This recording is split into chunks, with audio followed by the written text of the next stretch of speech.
അപ്പനമ്മമാരുടെ ആ ഒരു കാലഘട്ടത്തിൽ അവർ പെണ്ണ് കാണാൻ പോകുന്നു, വധുവിനെ ഇഷ്ടപ്പെടുന്നു, വിവാഹം കഴിക്കുന്നു, കല്യാണമായി, പിന്നെ അവരൊരു ജീവിതം, സന്തോഷകരമായിട്ടുള്ളൊരു ജീവിതം നയിക്കുന്നു.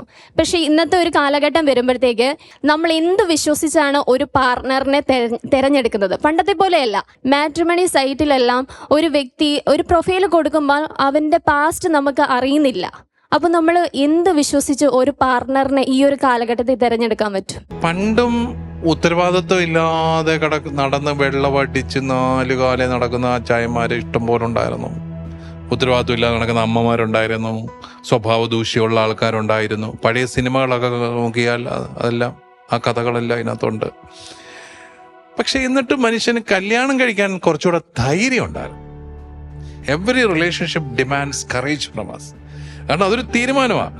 ഒരു തീരുമാനം ചിലപ്പോൾ 100% ഉറപ്പോടുകൂടി നമ്മൾ ഏത് ജീവിതത്തിലേക്കാണ് കടന്നു ചെല്ലുന്നത് നമുക്ക് സാധിക്കുകയില്ല. കാരണം നമ്മൾ മനുഷ്യരാണ്, നമ്മൾ കുറവുള്ളവരാണ്. നമുക്ക് എല്ലാം തികഞ്ഞ മനുഷ്യരെ ഒന്നും കാണാനായിട്ട് സാധിക്കുകയില്ല. അവിടെ ഒരു മോശപ്പെട്ട ഒരു പാസ്റ്റ് ഉള്ള ഒരു വ്യക്തി ഉണ്ടായിരുന്നിരിക്കാം. പക്ഷേ അയാളുടെ കൂടെ, അവളുടെ കൂടെ ജീവിക്കാൻ ഒരാൾ തയ്യാറാകുന്നതിലൂടെ വലിയ പ്രത്യാശയാണ്. അവിടെയാണ് അവർക്ക് നല്ലൊരു ജീവിതം നയിക്കണമെങ്കിൽ അവർക്ക് സഹായത്തിനായിട്ട് സഭയുണ്ട്, കൂദാശകളുണ്ട്, ദൈവവചനമുണ്ട്. അതൊക്കെ വായിച്ച് തങ്ങളുടെ തെറ്റുകളൊക്കെ തിരിച്ചറിഞ്ഞ് കൂടുതൽ നല്ല ജീവിതത്തിലേക്ക് വന്ന ഒത്തിരി മനുഷ്യരുണ്ട്. നിങ്ങളുടെ അമ്മയോട് ചോദിക്കണം, അപ്പൻ്റെ കുറവുകൾ എത്ര എണ്ണം ഉണ്ടെന്ന്. ഒരു ബുക്ക് നിറയെ വേണേ എഴുതി തരും.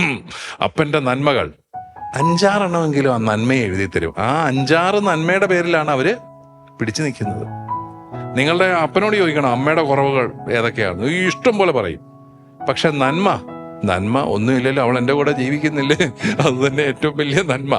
ആ നന്മ കുറച്ചെങ്കിലും കണ്ടെത്താൻ സാധിക്കുന്നത് കൊണ്ടാണ് അവര് ഒരുമിച്ച് ജീവിക്കുന്നത്. എന്ന് പറഞ്ഞതുപോലെ കുറവുകൾ ഉള്ള മനുഷ്യര്, മോശപ്പെട്ട ഹിസ്റ്ററി ഉള്ള ആൾക്കാരൊക്കെ ഉണ്ടെങ്കിലും കുറച്ചെങ്കിലും നന്മ കണ്ടെത്താൻ സാധിക്കുവാണെങ്കിൽ അത് കണ്ടെത്താൻ ദൈവം അനുഗ്രഹിക്കും. അങ്ങനെ മുന്നോട്ട് പോകാനായിട്ട് സഹായിക്കും എന്നുള്ളത് തന്നെയാണ് എൻ്റെ വിശ്വാസം.